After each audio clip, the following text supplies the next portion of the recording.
ಸೌಜನ್ಯ ಎಂಬ ಹೆಣ್ಣು ಮಗಳನ್ನು ವಿದ್ಯಾರ್ಥಿನಿಯನ್ನು ಅಪಹರಿಸಿ ಗರ್ಭಗುಡಿಗೆ 6 ಇಂಚು ಮಣ್ಣನ್ನು ತುಂಬಿದ್ದು ಇವ್ರ ಕಣ್ಣಿಗೆ ಬೀಳಲೇ ಇಲ್ವೇನ್ರಿ? ಯಮುನಾ ಎಂಬ ವೃದ್ಧೆ 50 ವರ್ಷದ ವೃದ್ಧೆಯ ಮೇಲೆ ಅತ್ಯಾಚಾರ ಆಗಿದೆ ಅಂತೇಳಿ FSL ರಿಪೋರ್ಟ್ ಕೊಟ್ಟಿದೆ. ಇದು ಯಾವುದು ಕಣ್ಣಿಗೆ ಕಾಣಲೇ ಇಲ್ವೇನ್ರಿ ಇವರಿಗೆ? ಚಕ್ರವರ್ತಿ ಸುಲಿಬೆಲೆ ಹೇಳ್ತಾರಲ್ಲ, ಇವತ್ತು ಹಿಂದುತ್ವ ಹಿಂದುತ್ವ ಹಿಂದುತ್ವ ಅಂತ ಹೇಳ್ತಾರಲ್ಲ, ಕಲ್ಲಡ್ಕ ಪ್ರಭಾಕರ್ ಭಟ್ರು ಹೇಳ್ತಾರಲ್ಲ ಹಿಂದುತ್ವ ಹಿಂದುತ್ವ ಅಂತೇಳಿ. ಯಾಕೆ? ಇಲ್ಲಿ ಸತ್ತಿರೋರು ಯಾರು ಹಿಂದೂಗಳಲ್ವಾ? ಇಲ್ಲಿ ಯಾರು ಸತ್ತಿರೋರು ಹಿಂದೂಗಳಲ್ವಾ? ಇವರು ಎಲ್ಲರೂ ಹಿಂದೂಗಳೇ ತಾನೆ. ಯಾಕೆ ಕಣ್ಣು ಕಾಣ್ತಾ ಇಲ್ವಾ? ಕಿವಿ ಕೇಳ್ತಾ ಇಲ್ವಾ? ಬಾಯಿ ನಿಂತೋಗಿದೆಯಾ? ಉಡುಪಿಯ ಬಾತ್ರೂಮಲ್ಲಿ ಇಟ್ಟಿದ್ದಂತಹ ಕ್ಯಾಮ್ರಾ ಇವ್ರ ಕಣ್ಣಿಗೆ ಬಿತ್ತು, ರಾದ್ಧಾಂತ ಮಾಡಿದ್ರು. ಅದೇ ಕರಾವಳಿಯ ಭಾಗದಲ್ಲಿ ಸೌಜನ್ಯ, ಯಮುನಾ, ಪದ್ಮಲತಾ, ವೇದವಲ್ಲಿ ಇಂತಹ ಹಲವಾರು ಹೆಣ್ಣು ಮಕ್ಕಳ ಶವಗಳು ಇವರ ಕಣ್ಣಿಗೆ ಬಿದ್ದೇ ಇಲ್ಲಲ್ಲ. ಬಾತ್ರೂಮಲ್ಲಿ ಇಟ್ಟಿದ್ದಂತಹ ಕ್ಯಾಮ್ರಾವನ್ನು ನೋಡಿಕೊಂಡು ರಾಷ್ಟ್ರೀಯ ಮಹಿಳಾ ಆಯೋಗದ ಸದಸ್ಯ ಖುಷ್ಬೂ ಬರ್ತಾರೆ, ಶೋಭಾ ಕರಂದ್ಲಾಜೆ ಅವರು ಮಾತಾಡ್ತಾರೆ, ಭಾರತಿ ಶೆಟ್ಟಿ ಅವರು ಮಾತಾಡ್ತಾರೆ, BJPಯಲ್ಲಿರುವಂತಹ ಎಲ್ಲ ಮಹಿಳೆಗಳು ಮಾತಾಡ್ತಾರೆ, ಮಾಳವಿಕ ಅವರು ಮಾತಾಡ್ತಾರೆ, ಎಲ್ಲವೂ ಮಾತಾಡ್ತಾರೆ. ಅದೇ ಒಂದು ಸೌಜನ್ಯ ಎಂಬ ಹೆಣ್ಣು ಮಗಳನ್ನು ವಿದ್ಯಾರ್ಥಿನಿಯನ್ನು ಅಪಹರಿಸಿ ಗರ್ಭಗುಡಿಗೆ 6 ಇಂಚು ಮಣ್ಣನ್ನು ತುಂಬಿದ್ದು ಇವ್ರ ಕಣ್ಣಿಗೆ ಬೀಳಲೇ ಇಲ್ವೇನ್ರಿ? ಯಮುನಾ ಎಂಬ ವೃದ್ಧೆ 50 ವರ್ಷದ ವೃದ್ಧೆಯ ಮೇಲೆ ಅತ್ಯಾಚಾರ ಆಗಿದೆ ಅಂತೇಳಿ FSL ರಿಪೋರ್ಟ್ ಕೊಟ್ಟಿದೆ. ಇದು ಯಾವುದು ಕಣ್ಣಿಗೆ ಕಾಣಲೇ ಇಲ್ವೇನ್ರಿ ಇವರಿಗೆ? ಯಾರಿಗೂ ಕಣ್ಣಿಗೆ ಕಾಣಲೇ ಇಲ್ವಾ? ಕೇಸರಿ ಹಾಕ್ಕೊಂಡು ಕರಾವಳಿಯ ಭಾಗದ ಶಾಸಕರುಗಳು ಬೀದಿಗೆ ಇಳಿದು ರಾದ್ಧಾಂತ ಮಾಡಿದ್ರಲ್ಲ. ಯಾಕೆ ಈ ವಿಚಾರ ಕಣ್ಣಿಗೆ ಕಾಣಲಿಲ್ವಾ? ಇಲ್ಲಿ ಸತ್ತಿರೋರು ಯಾರು ಹಿಂದೂಗಳಲ್ವಾ? ಇವರಿಗೆ ನಿಜಕ್ಕೂ ಮಾನವೀಯತೆ ಅನ್ನೋದಿದೆಯಾ? ಇವರಿಗೆ ಬದ್ಧತೆ ಅನ್ನೋದಿದೆಯಾ? ಕರಾವಳಿಯ ಭಾಗದ ಹೆಣ್ಣು ಮಗಳು ರೀ ಅವಳು. ಆ ಹೆಣ್ಣು ಮಗಳಿಗೆ ನ್ಯಾಯ ಕೊಡಿಸ್ಬೇಕು ಅಂತ ಹೋರಾಟ ಮಾಡ್ತಾ ಇರೋರ ಮೇಲೆ ನೀವು ಆರೋಪ ಮಾಡ್ತೀರಿ, ಬುರ್ಡೆ ಗ್ಯಾಂಗ್ ಅಂತೀರಿ. ನೀವು ಯಾರು? ಹಾಗಾದರೆ ನಿಮ್ಮ ಕೆಲಸ ಏನು? ನಿಮ್ಮ ಕರ್ತವ್ಯ ಏನು? ಅದೇ ಒಂದು ಕ್ಯಾಮ್ರಾ ಇಟ್ಟಿದ್ದಕ್ಕೆ ಇಷ್ಟೆಲ್ಲ ರಾದ್ಧಾಂತ ಮಾಡಿದವರು ಇವತ್ತು ಇಷ್ಟು ಹೋರಾಟ ನಡೀತಾ ಇದೆ, ನ್ಯಾಯಯುತವಾಗಿ ಹೋರಾಟ ನಡೀತಾ ಇದೆ. ಇದು ಯಾವುದು ನಿಮ್ಮ ಕಣ್ಣಿಗೆ ಕಾಣ್ತಾನೆ ಇಲ್ವಾ? ಇದರ ಜೊತೆಗೆ ಮೀಡಿಯಾಗಳನ್ನು ಸೇರಿಸ್ಕೊಂಡಿರುವಂಥದ್ದು. ಯಾತಕ್ಕೆ? ಇವರ ಬದ್ಧತೆ ಯಾವ ರೀತಿ ಹೋಗ್ತಾ ಇದೆ ಅಂತಂದರೆ, ಹಿಂದೂಗಳ ಮೇಲೆ ಹಿಂದೂಗಳು ಎತ್ಕಟ್ಟುವಂಥದ್ದು. ಯಾರನ್ನ ಉಳಿಸ್ಲಿಕ್ಕೆ ಹೋಗ್ತಾ ಇದ್ದಾರೆ ಇವರು? ಯಾರನ್ನ ಉಳಿಸ್ಲಿಕ್ಕೆ ಹೋಗ್ತಾ ಇದ್ದಾರೆ? ಜನರಿಗೆ ಶಾರ್ಟ್ ಮೆಮೊರಿ ಮರ್ತು ಬಿಡ್ತಾರೆ, ಹಿಂದಿಂದೆಲ್ಲ ಮರ್ತು ಬಿಡ್ತಾರೆ, ಜನ ಮರ್ತು ಬಿಡ್ತಾರೆ, ಹೊಸದನ್ನ ಕೇಳ್ತಾರೆ. ಆದರೆ ಸೌಜನ್ಯ ಹೋರಾಟಗಾರರು ಆ ರೀತಿ ಅಲ್ಲ, ಪ್ರತಿ ಒಂದನ್ನು ಫಾಲೋ ಅಪ್ ಮಾಡ್ತಾ ಇದ್ದಾರೆ. ಸತ್ಯವನ್ನು ಹೊರಗಡೆ ತೆಗಿಬೇಕು ಅಂತೇಳಿ ಸೌಜನ್ಯ ಹೋರಾಟಗಾರರು ನಿರಂತರವಾಗಿ ಹೋರಾಟ ಮಾಡ್ತಾ ಇದ್ದಾರೆ. ನಾವುಗಳು ಪ್ರತಿಯೊಬ್ಬ ಮನುಷ್ಯ ಯಾವ ಪವಿತ್ರ ಸ್ಥಾನದಿಂದ ಹೊರಗಡೆ ಬರ್ತೀವೋ, ಜನ್ಮ ತಾಳ್ಕೊಂಡು ಹೊರಗಡೆ ಬರ್ತೀವೋ, ಜಗತ್ತನ್ನು ನೋಡ್ತೀವೋ, ಅಂತಹ ಗರ್ಭಗುಡಿಗೆ 6 ಇಂಚು ಮಣ್ಣನ್ನು ತುಂಬಿದ್ದಂತಹ ಆ ದುರಳು ಯಾರು ಅಂತ ಹೇಳ್ಬಿಟ್ಟು ಭಾರತೀಯ ಜನತಾ ಪಕ್ಷದ ಮಹಿಳೆಗಳಿಗೆ ಅರ್ಥ ಆಗಿರ್ಬೇಕಲ್ಲ. ಆಗಿದೆಯಾ? ಅರ್ಥ ಆಗಿದ್ರೆ ಇವತ್ತು ಧ್ವನಿ ಎತ್ತುತ್ತಿದ್ರು ಅವರು. ಯಾಕಂದ್ರೆ ಧ್ವನಿ ಎತ್ತುತ್ತಾ ಇಲ್ಲ? ಇವತ್ತಿನವರೆಗೂ ಕೇಂದ್ರ ಸರ್ಕಾರದ ಸಚಿವರಾಗಿರುವಂಥ ಶೋಭಾ ಕರಂದ್ಲಾಜೆ ಮಾತಾಡೋದಿಲ್ಲ. NIA ತನಿಖೆ, ಯೂಟ್ಯೂಬರ್ಸ್ಗೆ ಅಲ್ಲಿ ಹಣ ಬಂತು, ಇಲ್ಲಿ ಹಣ ಬಂತು, ED ತನಿಖೆ ಆಗಬೇಕು ಅಂತೇಳಿ ಕೋಟಾ ಶ್ರೀನಿವಾಸ್ ಪೂಜಾರಿ ಅವರು ಲೆಟರ್ ಬರೀತಾರೆ.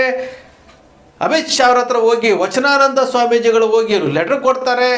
ಎಲ್ಲವನ್ನೂ ಮಾಡಿದ್ರಲ್ಲ, ಏನಾಯ್ತು ರೀ? ಯೂಟ್ಯೂಬರ್ಸ್ಗೆ ಹಣ ಬಂದಿರೋದು ED ತನಿಖೆಯಲ್ಲಿ ಸಿಗ್ಲಿಲ್ವಾ? NIA ತನಿಖೆ ಆಗಲಿಲ್ವಾ? ಏನಾಯಿತು? ಯಾತಕ್ಕೆ ಈ ರೀತಿ ಡಬಲ್ ಗೇಮ್ ಆಟ ಆಡ್ತೀರಿ? ಯಾರನ್ನ ಉಳಿಸ್ಲಿಕ್ಕೆ ಹೋಗ್ತಾ ಇದ್ದೀರಿ? ಸತ್ಯಮೇವ ಜಯತೆ ರೀ, ಸತ್ಯ ಗೆಲ್ಲಲೇಬೇಕು, ಗೆದ್ದೇ ಗೆಲ್ಲುತ್ತೆ. ಒಂದು ಕಡೆ ಮೀಡಿಯಾಗಳು ಈ ಹೋರಾಟದ ಕತ್ತು ಹೆಚ್ಚಲಿಕ್ಕೆ ಹೋಗ್ತಾ ಇದ್ದಾವೆ. ಒಂದು ಕಡೆ ರಾಜಕೀಯ ಪಕ್ಷಗಳು ಕಾರ್ ರ್ಯಾಲಿ ಮಾಡಿದ್ರು. 400 ಕಾರುಗಳಿಂದ ಬಂದ್ರಲ್ಲ ಯಲಹಂಕದ ಶಾಸಕರು, ಯಾಕೆ ಸ್ಟಾಪ್ ಆಗೋದ್ರು? JDS ಪಕ್ಷದ ಮಿಸ್ಟರ್ ನಿಖಿಲ್ ಕುಮಾರಸ್ವಾಮಿ ಅವರು ಬಂದ್ರಲ್ಲ, ಯಾಕೆ ಸ್ಟಾಪ್ ಆಗೋದ್ರು? ಯಾಕೆ ಮುಂದುವರಿಸಲಿಲ್ಲ? ಭಾಳಷ್ಟು ಜನ ಮಾತಾಡಿದ್ರಲ್ಲ, ಧರ್ಮ ಸಂರಕ್ಷಣಾ ಸಭೆ ಅಂತ ಮಾಡಿದ್ರಲ್ಲ, ಯಾತಕ್ಕೆ ಮಾಡಿದ್ರು?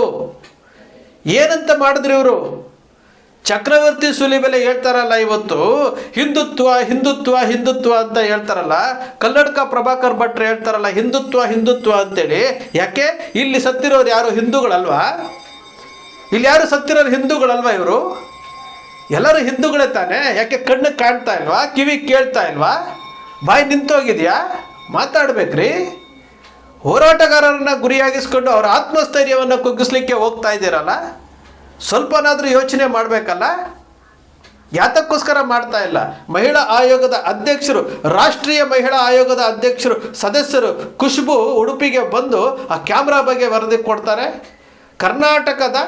ಕರ್ನಾಟಕದ ಮಹಿಳಾ ಆಯೋಗದ ಅಧ್ಯಕ್ಷರು ನಾಗಲಕ್ಷ್ಮಿ ಅವರು SITಗೆ ಪತ್ರ ಬರೆದ್ರೆ ಅದನ್ನು ನಮ್ಮ ಪಬ್ಲಿಕ್ ಟಿವಿಯ ರಂಗಣ್ಣ ಹೇಳ್ತಾರೆ ಇವು ಎಡಪಕ್ಷದವರ, ಇವರ ಮೇಲೆ ತನಿಖೆ ಆಗಬೇಕು ಅಂತ ಹೇಳ್ಬಿಟ್ಟು.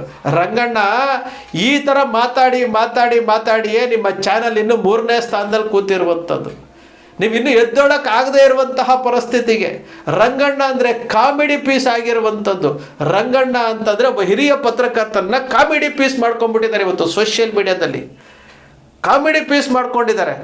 ಒಬ್ಬ ಮಹಿಳಾ ಆಯೋಗದ ಅಧ್ಯಕ್ಷರಿಗೆ ನೀವು ಮಾತನಾಡುವಂತಹ ರೀತಿ ಇತ್ತಲ್ಲ, ಅದು ಯಾರು ಮೆಚ್ಚುವಂಥದ್ದಲ್ಲ ರಂಗಣ್ಣ, ಯಾರು ಮೆಚ್ಚುವಂಥದ್ದಲ್ಲ. ನಾವು ಏನು ಮಾತನಾಡ್ತೀವಿ ಅದೇ ರಿಫ್ಲೆಕ್ಟ್ ಆಗುತ್ತೆ. ಒಂದೇ ಒಂದು ದಿವಸನಾದರೂ ಯಾವುದಾದ್ರೂ ಚಾನಲ್ಗಳು ಹೌದು ಸೌಜನ್ಯ ಹೆಣ್ಣುಮಗಳಿಗೆ ಅನ್ಯಾಯ ಆಗಿದೆ, ಇಲ್ಲಿ ಚಿನ್ನಯ್ಯ ಹೇಳ್ತಾ ಇರುವುದಲ್ಲ ಸತ್ಯ ಅಂತೇಳಿ ಒಂದು ಚಾನಲ್ ಆದರೂ ಗಟ್ಟಿಯಾಗಿ ಕುತ್ಕೊಂಡಿಲ್ಲ. ಅವ್ರಿಗೆ ಬೇಕಾಗಿರುವುದು ಹಣ.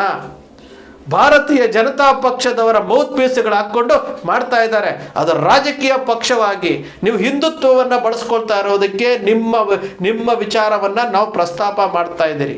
ಹಿಂದುತ್ವವನ್ನು ಬಳಸ್ಕೊಳ್ಳೋದು, ಹಿಂದೂ ಧರ್ಮವನ್ನು ಬಳಸ್ಕೊಳ್ಳೋದು ಇದು ಧರ್ಮಕ್ಕೆ ಮಾಡ್ತಾ ಇರುವಂತಹ ಅಪಚಾರ. ಇದನ್ನು ಯಾರು ಪ್ರಶ್ನೆ ಕೇಳೋದಿಲ್ಲ. ಕೇಳಬೇಕಾದಂಥ ಸ್ಯಾಟಲೈಟ್ ಚಾನಲ್ಗಳು ಇವತ್ತು ಎಲ್ಲವೂ ಸಹ ಸ್ತಬ್ಧವಾಗಿದ್ದಾವೆ, ಎಲ್ಲವೂ ಸಹ ಮಾರಿಕೊಂಡಿದ್ದಾವೆ. ನಾವಾದರೂ ಪ್ರಶ್ನೆ ಮಾಡಬೇಕಲ್ಲ.